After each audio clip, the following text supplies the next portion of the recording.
श्री रणदीप सिंह सुरजेवाला। श्री रणदीप सिंह सुरजेवाला। शुक्रिया चेयरमैन साहब। सर, संविधान के 75 वर्षों की बात करें तो उसके लिए सबसे पहले जानना ये जरूरी है कि संविधान है क्या। क्या संविधान एक किताब का नाम है?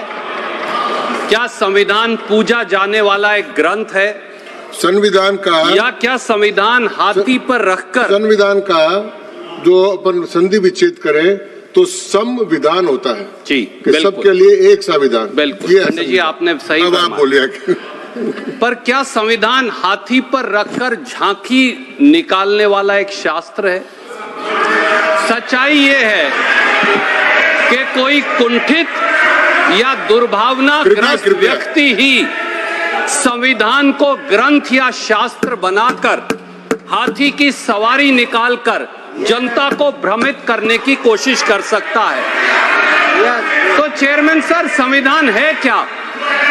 जैसा बाबा साहब अंबेडकर ने संविधान के बारे कहा था, संविधान तो समानता है, जैसा आपने भी कहा, यानी सबके लिए बराबरी का अधिकार है।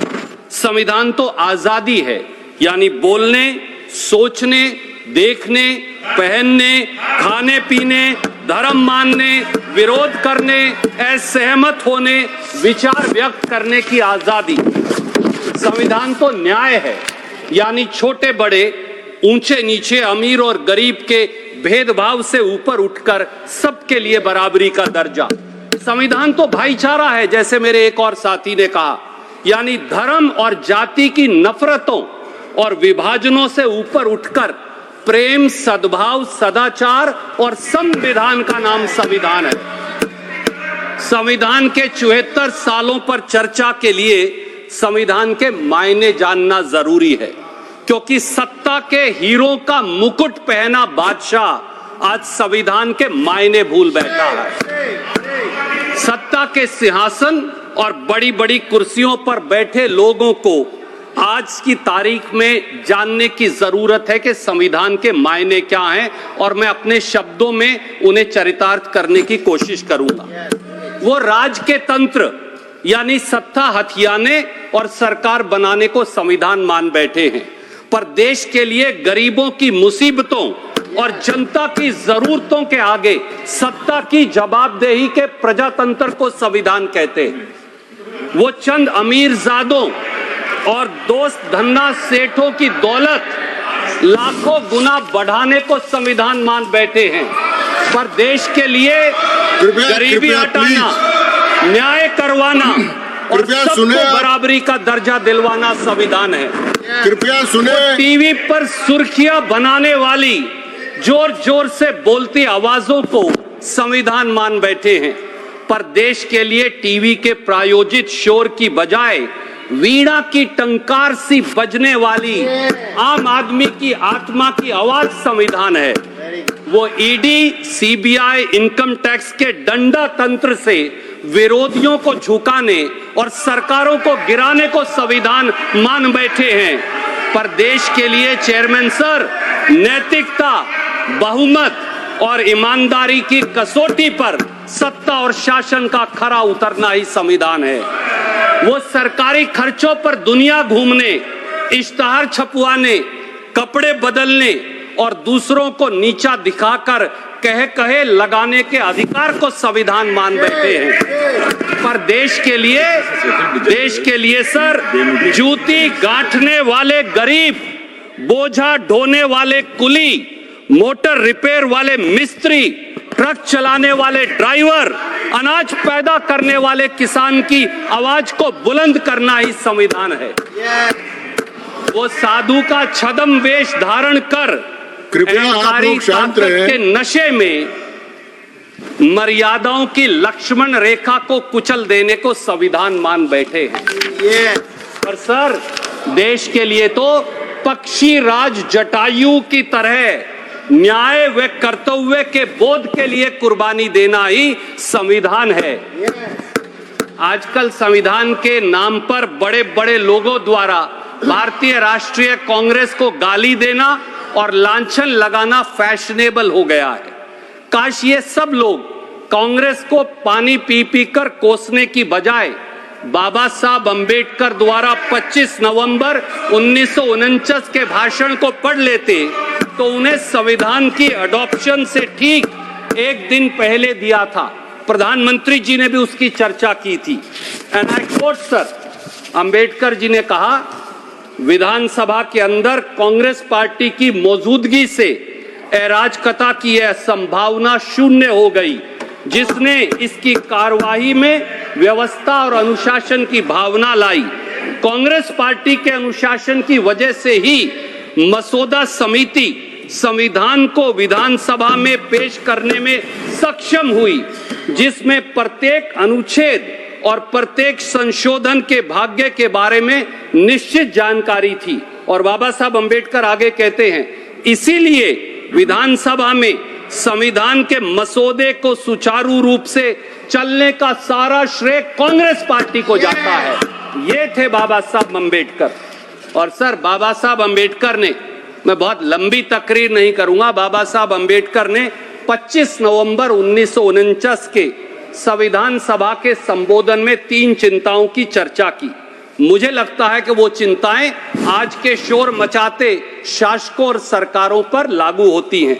पहली चिंता, अंबेडकर जी की पहली चिंता, धर्म से ऊपर देश रखेंगे या धर्म को देश से ऊपर। And I quote sir, Ambedkar ji ने कहा कि कोट, यह चिंता इस तथ्य के एहसास से और भी बढ़ जाती है कि जाति और धर्म के रूप में हमारे पुराने शत्रुओं के अलावा हमारे पास कई राजनीतिक दल होंगे जिनके राजनीतिक धर्म अलग अलग और विरोधी होंगे। क्या भारतीय देश को अपने धर्म से ऊपर रखेंगे या धर्म को देश से ऊपर रखेंगे? लेकिन इतना तो तय है कि अगर दल धर्म को देश से ऊपर रखेंगे तो हमारी स्वतंत्रता दूसरी बार खतरे में पड़ जाएगी और शायद हमेशा के लिए हो जाएगी। अनकोट। सुरजेवाला जी, एक मिनट कृपया प्लीज। सर पॉज कर दीजिए, मेरा समय पॉज आपका समय है वो, लेकिन अपने पुराने भवन में जी स्पीकर साहब के और उनके दोनों के आसन के पीछे लिखा हुआ है धर्म चक्र प्रवर्तनाएं। सर मैं तो, वो आपके समय पर लिखा गया जी सर, मैं तो बाबा साहब की स्पीच लेकर आया हूं, आप कहें मैं फ्लोर पे रख देता हूं, ऑथेंटिकेट कर रहा हूं। स्पीच चालू रखे जी। सर, आज देश में क्या हो रहा है? क्या आज संविधान और देश को दरकिनार कर केवल सत्ता के लिए सांप्रदायिक झगड़ों और नफरत की आग में नहीं झोंक दिया जा रहा? सत्ता की शहतीरों पर बैठे मुखिया जब शमशान बनाम कब्रिस्तान की बात करें, जब मटन, मंगल सूत्र और मुजरे की बात करें, उसे अपना चेहरा बनाएं, जब लोगों को कपड़ों और टोपी से पहचाने, जब बच्चों की संख्या की गिनती से देश की नीतियां चलवाएं, जब दीपावली, रमजान और क्रिसमस का टकराव करवाएं, तो फिर बताइए क्या बाबा साहब की चेतावनी से सीख लेने की जरूरत नहीं है? अंबेडकर जी की दूसरी चिंता थी सर, राजनीति में भक्ति या नायक पूजा निश्चित रूप से पतन और तानाशाही का मार्ग है। और 25 नवंबर 1949 को मुझे मालूम है कि वो शोर से सत्य को पराजित करने की कोशिश करेंगे, पर इसमें कामयाब नहीं होने वाले।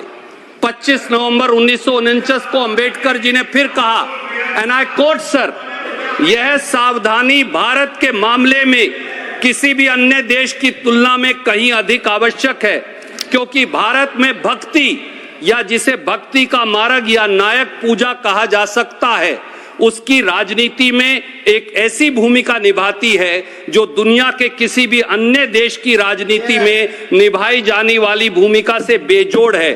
धर्म में भक्ति आत्मा की मुक्ति का मार्ग हो सकती है, लेकिन राजनीति में भक्ति या नायक पूजा निश्चित रूप से पतन और अंततः तानाशाही का मार्ग है। अनकोट। सर, पिछले 10 साल में हमने देखा कि एक व्यक्ति की पूजा और अंधभक्ति से किस प्रकार संस्थाएं मरती रही, मर्यादाएं गिरती रही और एक छत्रवाद और तानाशाही बढ़ती रही। इसके कुछ उदाहरण मैं देना चाहूंगा। एक व्यक्ति ने कहा किसान को लागत पर 50% मुनाफा मिलेगा, 2022 तक किसानों की आय दुगनी हो जाएगी। नतीजा क्या हुआ? उल्टा सरकार बनते ही उचित मुआवजा कानून को खत्म करने की कोशिश की, फिर किसान विरोधी काले कानून लाए, 700 किसानों की शहादत हुई और आज भी किसान दिल्ली आने के लिए सिसक रहा है। एक व्यक्ति, सर 2 मिनट्स, एक व्यक्ति ने कहा कि नोटबंदी लाऊंगा, काला धन, नकली नोट और उग्रवाद 50 दिन में खत्म करवाऊंगा। काला धन तो खत्म हुआ नहीं, नकली नोट तो खत्म हुए नहीं, उग्रवाद नक्सलवाद तो खत्म हुआ नहीं, अर्थव्यवस्था खत्म हो गई। एक व्यक्ति ने कहा कोरोना में बगैर सोचे समझे लॉकडाउन लगाया, कहा ताली बजाओ, मोबाइल की लाइट जलाओ, कोरोना जादू से खत्म। कोरोना तो खत्म हुआ नहीं, गंगा मैया लाशों से हट गई, लाखों लोग हजारों किलोमीटर पैदल चलकर गए और लाखों रोजगार खत्म हो गए। एक व्यक्ति ने कहा, सर मैं बस खत्म कर रहा हूं, एक व्यक्ति ने कहा कि रात को 12 बजे संसद में घंटी बजाओ, जीएसटी लाओ, अर्थव्यवस्था आगे लेकर जाओ। जीएसटी आम व्यवसाय के लिए गब्बर सिंह टैक्स बन गई और सरकारी वसूली मेरा नाम है घनश्याम जीएसटी। सर एक तीसरी चिंता की मैं 1 सेकंड में चर्चा करूंगा। अंबेडकर जी की तीसरी चिंता थी आर्थिक और सामाजिक असमानता राजनीतिक लोकतंत्र के लिए खतरा। सर 1 मिनट, 25 नवंबर को अंबेडकर जी ने कहा हमें इस तथ्य को स्वीकार करके, कोट सर, हमें इस तथ्य को स्वीकार करके शुरुआत करनी चाहिए कि भारतीय समाज में 2 चीजों का पूर्ण अभाव है। इसमें से एक है समानता।